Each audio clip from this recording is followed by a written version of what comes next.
Hello, so today we're going to be making a Christmas tree fillable bauble. I've got my bauble in 2 halves, and I'm going to start off by just with some red tissue paper. We're going to make some little berries, so I'm just scrunching it up, giving it a tear. Don't have to be too careful with this, so just rip off little random pieces and giving it a scrunch up and dropping it inside the bauble.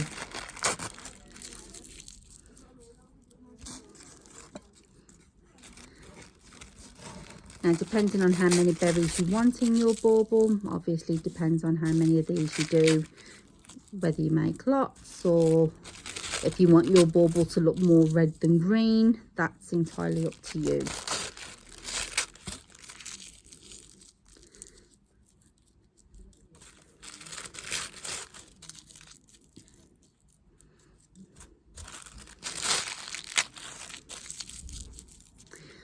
So that's my red. So with the green, I'm going to tear bigger pieces, and I'm not scrunching it quite so tight, so we're leaving it a bit bigger. Now, depending on how tight you scrunch up your tissue, depends on how full your bauble is going to be and how much movement the pieces have.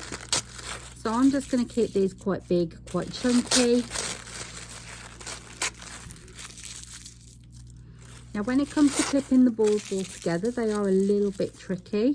Be patient, take your time. You don't want to crack your bauble.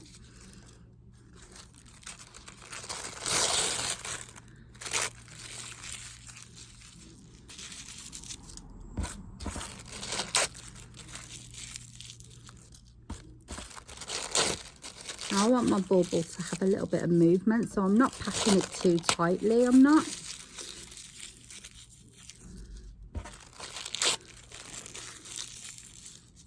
I'm going to leave it at that. I'm going to take the 2 halves. This is where you have to be careful you don't lose your filling.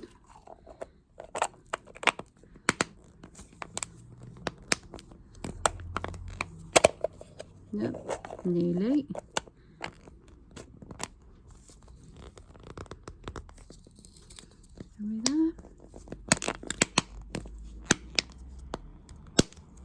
There we go, we're done. So if we give that a little shake, it'll mix up the berries in with the green, and it'll give you a nice festive Christmas tree bauble. Okay, now what I'm going to do with this one, we're going to add a little bit of sparkle to it. So I'm just going to use an old candle tin. You can use a cup just to sit your bauble in whilst you I'm just going to line up those holes on the top so we can thread our ribbon later. Oops, and it's popped undone. That's it. That's better. Okay, so I'm using glue in a little bag.